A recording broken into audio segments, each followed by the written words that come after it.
gagawin ko naman ay magre-recover pa ako ng battery. So itong battery po na to ay bali pinagpalitan na to. Galing po sa loader to. Ngayon na tinatry ko po kung pwede pang ma-recover. Kasi napapansin ko po parang hindi pa naman ganun kalala yung sira nito. So mayroon po akong tinitingnan dito na tatlong butas. Ito po ay ito yung pinakamalala dito na medyo may problema. At ito, saka ito. So itong tatlo na to ay okay siya. So ang ginawa ko dito ay bali pinalitan ko ng battery solution. Itong isa na to, itong pinakamalala. Kasi napag-iiwanan yung kuryente dito. Bali 2 volts kasi lahat to sila, 2 volts, bali 12 volts lahat. So isa sa kanila ang hindi magcha-charge ng maayos ay magkukulang na po yung 12 volts. Kakapusin na siya. Halimbawa itong isa ay hindi na siya nagfunction itong butas na to. So magiging yung 12 volts magiging 10 volts na lang.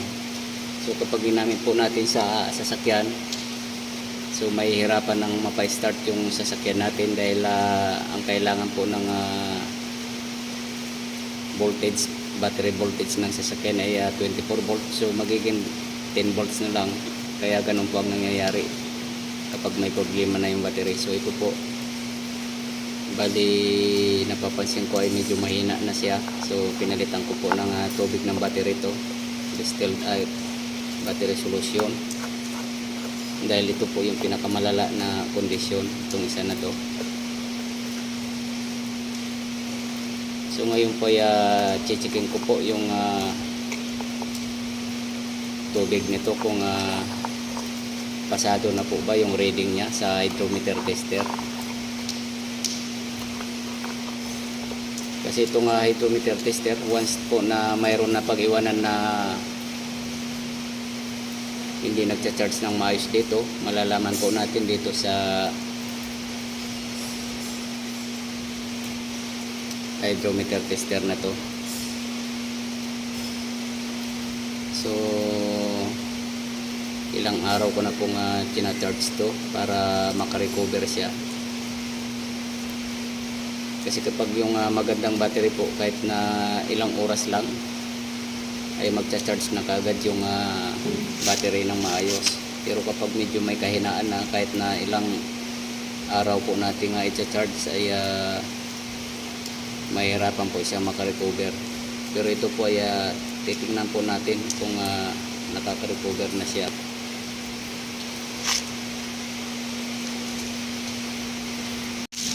So titingnan po natin itong tatlo po na to ay maganda ang reading nito sa hydrometer tester. So ayan po. Kapag lumubog po kasi itong read na to, lubog na lubog, ibig sabihin na wala pong karga yung battery, kailangan na i-charge natin. So ibig sabihin natin na full charge po itong butas na to. Ayan o, lumabas yung red na yan, yung bali pinaka indicator nya. Dito po natin nalalaman. So kapag nakalubog po yan, ibig sabihin kulang po sa charge ng kulang po ang charge ng kuryente. So ayan po, bali kargado po yan kapag ganyan.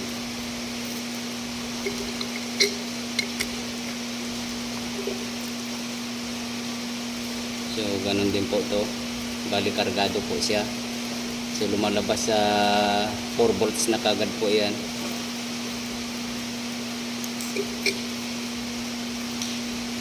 Ito yung pang 6 volts. Ayan, kargado rin po siya. So lumalabas po yung kabuuan nito ay 12 volts. So mayroon na po tayong 6 volts.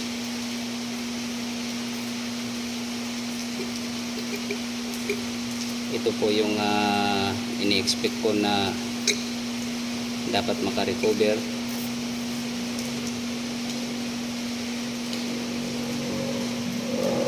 So ayan po, nakarecover siya oh. Dati po nakalubog itong red na yan, nakabaon yan. Ngayon po ay lumutang na siya. Ayan oh, nakalutang na siya. Ibig sabihin sa lagi-lagi ko pong charge siya at pinalitan ko ng battery solution ay naka-recover siya. So ibig sabihin po nag-balance na po sila. Katulad na po siya ng itong tatlo na to. So ibig sabihin nabuhay na po yung butas na yan.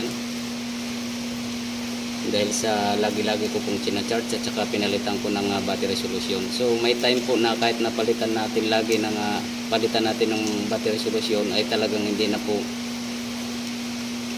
nabubuhay siya. Lagi po nakalubog itong ano na to, itong red na yan. Dito po tayo sa kabila.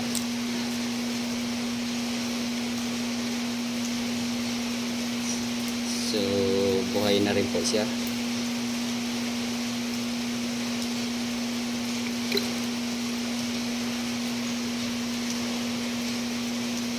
Yan, bali nakalubog po ng konti yung red na yan, pero ibig sabihin po okay pa rin yan.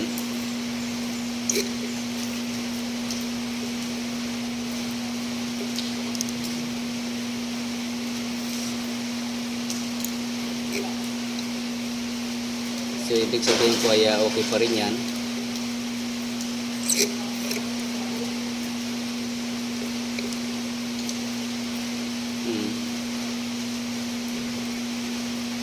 Huwag lang po yung baon na baon itong ano na yan, yung red na yan.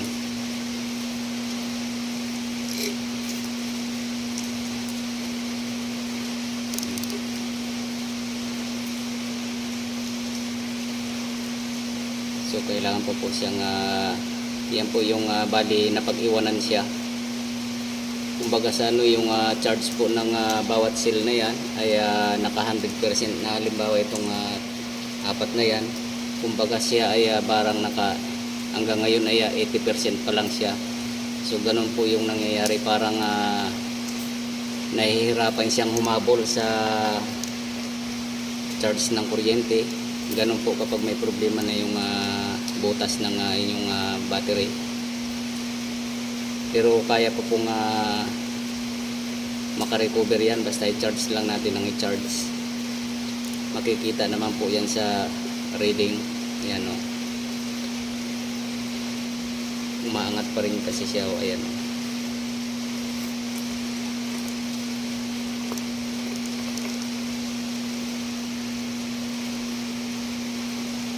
So wag lang po baon na baon yung red na yan.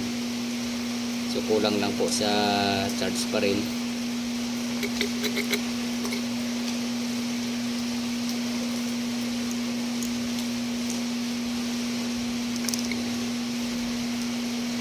So kapag ganito po ay pwede pa rin natin na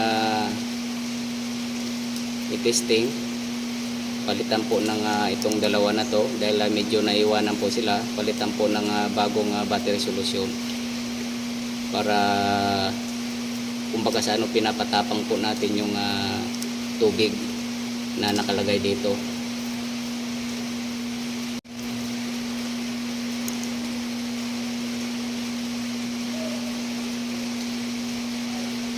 So ayan po, kung napapansin po natin itong dalawa na to ay medyo napag-iwanan siya. So pwede po siyang ipapahigop itong tubig dito, ihigupin at saka itatapon. So huwag po natin na basta-basta itutumbahin ito para tanggalin yung laman nito, kasi pagka itinumba natin baka matagtag yung mga plate dito sa loob. So masisira yung mga plate hanggang sa magdidikit-dikit sila. So ang gagawin natin po pag ganyan luma na yung battery, bali ipapahigop po natin dito. So ganyan po yung gagawin na paghigop, tsaka itatapon ganyan, at saka natin lalagyan yung loob nito, kasi kung tutumbahin natin para itapon yung lumang battery solution dito para palitan natin ng bago, so baka mangyayari imbis na kaya pang makarecover ay lalong masisira. So wag po natin basta-basta tumbahin to para magpalit tayo ng panibagong tubig, kasi baka siyempre luma na po yung mga plate sa loob, so madali na po siyang matagtag hanggang sa magkakadikit-dikit na po yung mga plate dito sa loob, yung negative at saka positive. So pinakamaganda po kung magpalit tayo ng tubig ay papahigop lang natin dito sa hydrometer tester na to. Yan, katulad nito. So pwede na po natin itapon. So kapag paglagay naman ay pwede naman po natin isalin dito yung nakalagay sa plastic. So ganyan po yung ginawa ko dito sa isa kaya nakarecover. Dati po kasi itong isa na to, ito po yung napag-iwanan na to ng todo. Ngayon ay umangat na po siya. Ayan o. So itong dalawa naman ang medyo nadidelay yung ano niya, pag-angat. So i-charge lang muna ng i-charge to. Kapag talagang napag-iwanan siya ng todo ay pwede pong palitan din itong tubig na to, itong dalawang butas na to. Katulad po ng reading na yan, no? Halos pumunta na siya sa puti. So maganda po dito. So ang kailangan po dito sa dalawa na to ay medyo pababagsakin po natin yung battery solution o tubig po na nakalagay dito, kasi pag medyo matabang na po yung tubig na nakalagay dito ay medyo hihina na rin po yung daloy po ng kuryente rito o yung pag-create po ng kuryente sa bawat butas na to. So kaya po nagpapalit tayo ng battery solution, kasi pinapabagsik po natin yung battery natin. So kapag sobra naman pong bagsik ng battery or distilled battery solution natin, so iinit naman po yung battery natin, kaya binabalance din po natin. Nilalagyan lang po natin ng distilled water para wag pong uminit yung battery natin. Kaya pag minsan po yung iba ay kumukulo na siya dahil nag-overheat na siya, sobrang bagsik po ng battery solution po na nakalagay dito. Kailangan titimplahin po natin. Minsan umuusok na po o kumukulo yung battery dahil masyado pong mabagsik yung nakalagay na battery solution sa loob. So pwede po natin na maiwasan yun. Lalagyan lang po natin ng distilled water para medyo tumabang yung tubig na nilagay natin dito sa loob. Yan, so hintayin ko lang po muna to kung aangat pa itong dalawa na to. Pag hindi ay maglalagay po ako ulit ng battery solution para medyo bumagsik itong dalawang butas na to. So kapag hindi po ay talagang kailangan na pong palitan ng bago or ititesting ko po ito ng actual sa sasakyan kung gagana pa po siya. So dito po sa reading ay nagcha-charge naman siya.